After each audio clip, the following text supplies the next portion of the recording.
really messy, really dark, really crowded. You know, if you're trying to move through it, you'd be knocking everything over all the time. It's like being on a train with all the lights off and the doors closed and the blinds shut, and you're just going forward and you can't see anything else. Like, it's just pitch black. Imagine a room full of cotton wool and then a microphone. It's like very like kind of thing, and it's aggressive and it's loud and you can't hear anything, and there's probably people shouting. So you're going along and you feel okay, like you feel like a little bit nervous going into it, and as you're going up, like the pressure and the feelings getting worse, and you come all the way up here, and your highest point is when you're scared, worried, erratic, like you have all these feelings, and then as you start to come into your period, the roller coaster just drops down. It's that time in the month again. For lots of women and people with periods, the days and weeks before you start your period can be marked by unpleasant physical or psychological symptoms, like mood swings, more spots, and feeling more tired. This is commonly known as PMS, or premenstrual syndrome. But for some, these symptoms are much more intense and debilitating, severely impacting their daily lives. They may be experiencing PMDD. If you haven't heard this term before, it stands for premenstrual dysphoric disorder, and it's commonly referred to as a cyclical hormone-based mood disorder. More recently, PMDD has been officially recognised by the international medical community. I'm Lola Boddington-Rees, and I want to find out more about what life is like living with the disorder and the daily impact it has on women and people with periods' lives. When it was bad, I had lots of kind of, I would call them episodes, where you just, like, I would just be on another planet and just seriously break down and not really want to keep going, and physically it got very scary. So when that's happening every single month, it massively affects how you can just like get through relationships, work, life. It's just a constant cycle. That's Tabby, and she's got PMDD. I've come down to Salisbury to see her. Yes, please. But at the beginning, I remember feeling very much like I was just trying to search for an answer, and then when something fit, then it just felt like that's what it was. And then part of me is thinking, who am I to know that this is what's going on? For Tabby, she felt like no one really had answers to explain how she was feeling. Really struggled with really large mood swings, and I kind of thought that was probably just normal mood swings. Also was finding it very, very difficult sometimes to deal with stress of my work, and I was burning out a lot. I was getting very physically ill, and this was happening, and so I knew something was up, but I didn't know whether it was external or internal. And then I spoke to lots of doctors that just didn't know what was going on. They thought I was maybe just depressed, but then I was never in that state for longer than a couple of weeks, so it didn't make sense. But Tabby isn't alone in experiencing these symptoms. Welcome to the PMDD side of TikTok. Hello, my name is Alicia. You've probably seen this video of me crying quite a lot, and that's because that was the first video I ever posted, and it changed my life. I'm on like day 2 or day 3 of my period, and I'm not posting. This is Alicia Blake, and she's also got PMDD. On TikTok, she's known as the PMDD girlie and has nearly 30,000 followers.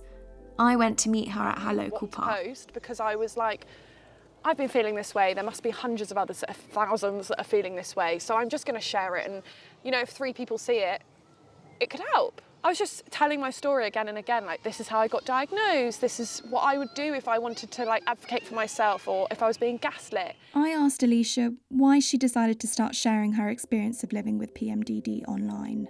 Always felt weird before my period, strange, and had so much rage, anger, sadness, emotions.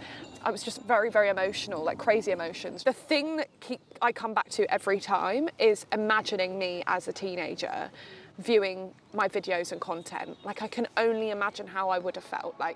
Back in Salisbury, Tabby is telling me what she did once she realised that she had PMDD. And I recorded my feelings and how much I was peeing and my relationships and work and productivity and all sorts of things in a diary. And then at the end, I then put it all in, I rated all of those things and I put it all into a graph.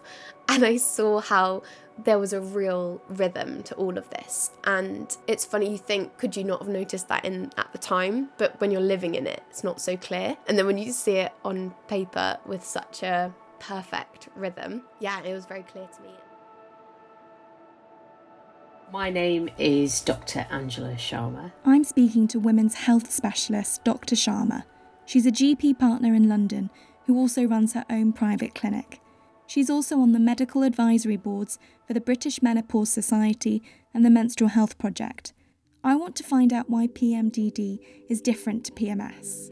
Most people who don't have PMDD, they feel fine, they have their period, they're okay, get on with their lives. Whereas the women with PMDD, they're the ones that really, their symptoms start to kick in 2 weeks before that period or a week before, really struggle with work, really struggle with their relationships or at home or friends. They just want to stay at home, they don't want to go out, they just can't function. Quite a lot of these women, about 87% of these women will have suicidal thoughts, and about 30% may actually have tried or attempted suicide, which is really difficult numbers. Dr. Sharma tells me how difficult it is to diagnose the disorder. PMDD isn't that well known amongst GPs as well. I mean, they may have heard of it, but managing it, diagnosing it, this is not something that feels comfortable for a lot of GPs. And I think when they see a woman in front of them, they'll just probably group it straight into it's just a premenstrual syndrome. So what really can help is, if you think you've got PMDD, is to do a menstrual diary where you're monitoring your cycle every single day, whether you're bleeding or not bleeding, but also what symptoms you're having on those days.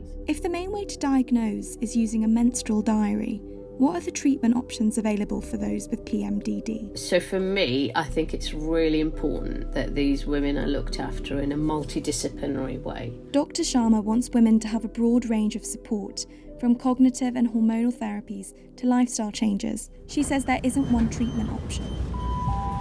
This train is the Southern Zone. I'm on my way to meet Gabs Pearson, who co-founded the Menstrual Health Project, which aims to improve the education and raise awareness of menstrual health conditions like PMDD. I'm just looking through some figures now, though. I want to find out how many people are living with the disorder.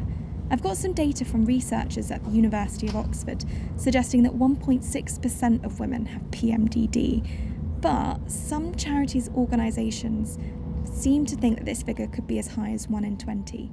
Let's see what Gabs makes of that. It doesn't surprise me. I think there's a lot more. The statistics don't shock me, because the amount of people I speak to now and say, yeah, I've got PMDD, is absolutely insane. And I think the more and more people hear about it, the more and more people are like, oh, do you know what? I actually think I have that. A lot of people are trying to differentiate if they have kind of a mental health condition or concern, or they have PMDD. After more cups of tea, I ask Gabs whether she's seeing progress in how women's health conditions are being treated. I feel like until we change that narrative around menstrual health and gynecological health and all the conditions linked to it, that things are not just, we're a bit inconvenient having these conditions and they change your life a little bit. They're completely life-altering and life-threatening. I think there's more awareness and more kind of data collection, but I don't think there's as much action as there should be. And it's kind of like, what point do we get to before there is action? So, what is the government doing? Back in 2022, a 10-year women's health strategy was set up with a women's health ambassador appointed. The strategy supports more research and improving access to services. Since the new government came to power last year, they've committed to improving and prioritising women's health, calling for gynecology waiting lists to come down and continuing their support for women's health hubs. So, in the meantime, Tabby tells me that she's getting on with her life. She tells me how a hormonal treatment is impacting her life. And I still feel a cycle, so I still get my period and I still feel better some weeks and worse other weeks, but by no means do I feel as extreme as I used to in those weeks. I feel like I am feeling normally and I have a hold of things, and even when I'm feeling really angry and sad, I feel like I understand why, rather than in total despair. Like, it's totally changed my way of living.